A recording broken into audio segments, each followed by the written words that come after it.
Bien, maintenant, nous abordons la dernière table ronde concernant les responsables politiques et religieux. Nous accueillons Madame Monique Chalmin, que vous avez déjà vue tout à l'heure dans le petit film, qui est maire d'une petite commune dans l'Aisne et qui est vice-présidente de la communauté de communes de Soissons.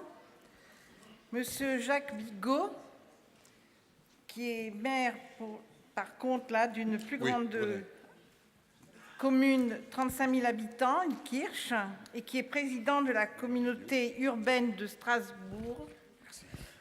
Et monsieur Marc Singer, monseigneur Marc Singer, excusez-moi, qui est évêque de Troyes et qui est président de Pax Christi.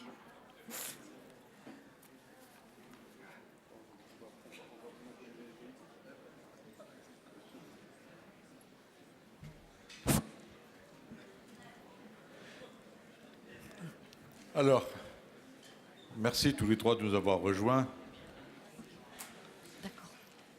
Je vous l'ai dit tout à l'heure.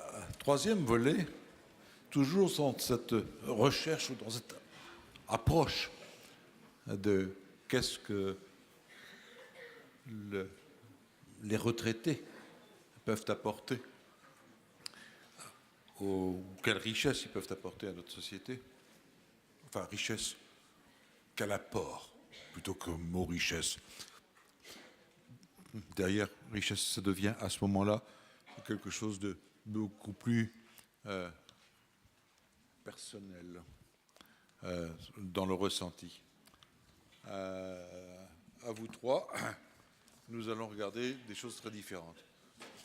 Deux élus,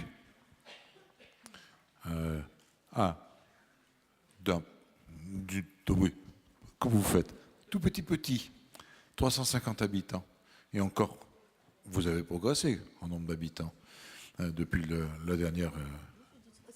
J'ai dit 340. Oui, mais moi j'ai regardé, c'est 350.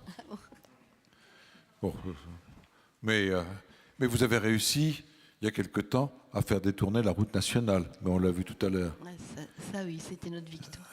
Oui, c'est peut-être pour ça que vous avez gagné 10... C'est peut-être pour ça que vous avez gagné 10 habitants. Oui. Oui, ben on va l'entendre. Je vais lui faire la guerre.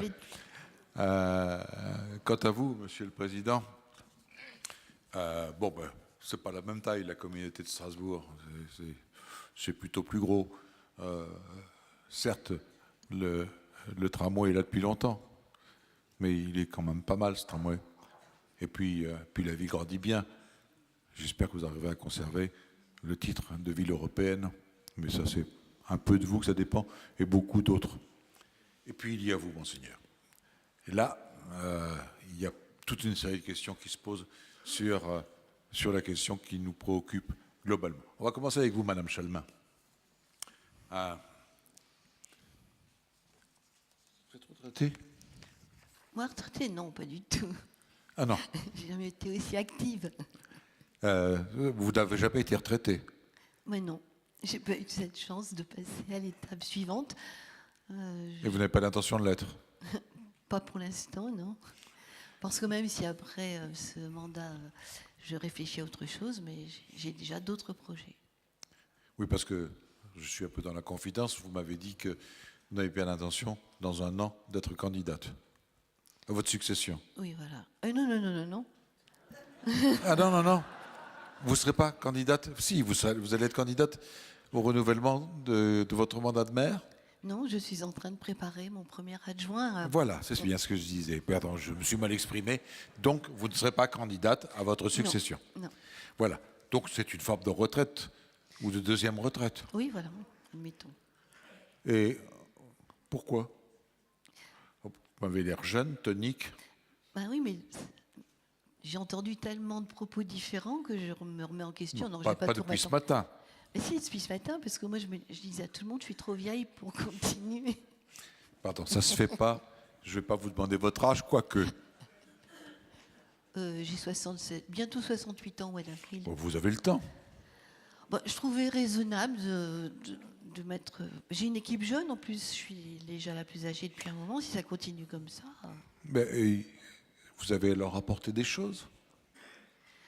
Non, mais En étant peut-être moins décisionnaire au tout premier degré, en leur apportant le rôle de grande sœur. mais justement, c'est ce qui m'inquiète le plus. C'est de me dire, au bout de pas mal d'expérience dans ce mandat de maire, que ça, quand ils vont faire des propositions, mais on a déjà essayé, ça ne fonctionne pas. Ça, voilà, je voudrais surtout pas en arriver à la personne qui sait tout. C'est rarement mon cas, c'est pas dans mon tempérament, mais je veux vraiment que les nouvelles idées puissent exploser, éclater, et que j'en sois juste, moi, témoin d'un peu plus loin.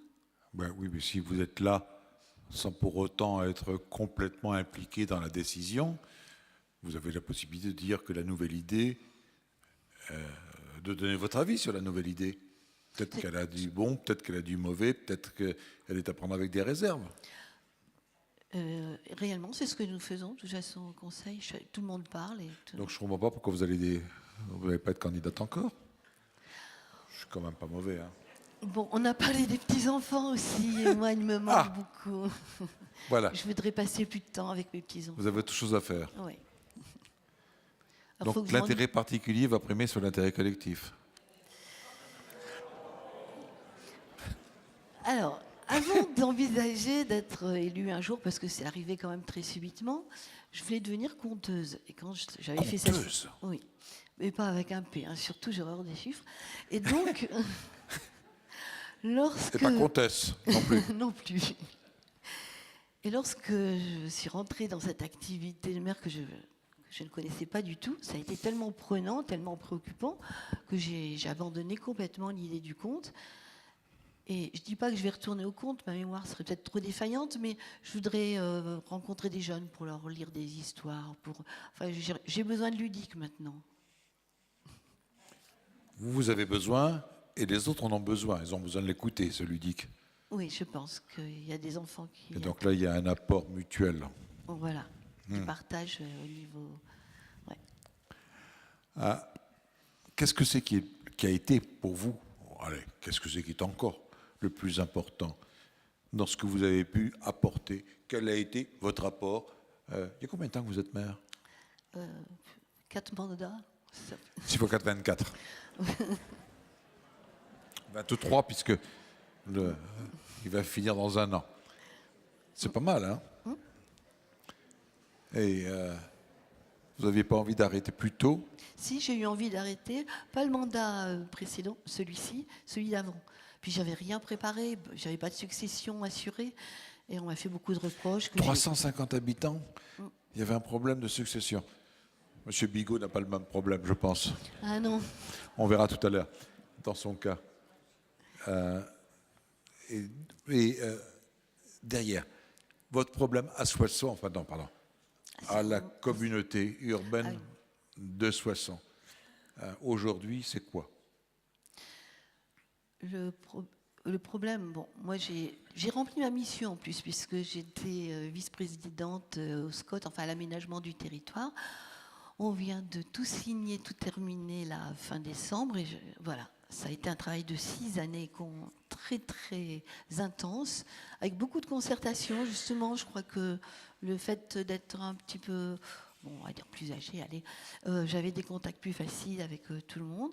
Donc, on a mené vraiment ce travail de façon à la fois sympathique, sérieuse, et puis voilà, il me semble que j'ai bouclé quelque chose là. Bien sûr, ça ne fait, comme vous le savez, ça ne fait que commencer. Maintenant, il faut travailler avec ce document en question. Le document en question, il prévoit quoi? Il prévoit de construire l'avenir de tout un bassin de vie pour jusqu'au moins en 2030. Donc, ça nous engage. Oui, ça engage les successeurs. Et les successeurs, bien sûr, tous ceux qui ont approuvé. Ouais. Et le document en question, il prévoit en particulier que un changement dans la répartition des voix. Ah oui, alors ça devient un souci parce qu'effectivement, on avait une communauté d'agglomération qui tournait de façon très sympathique parce que la ville-centre... Je retiens le mot très sympathique. Continuez. Vous allez comprendre. La ville-centre avait un tiers des délégués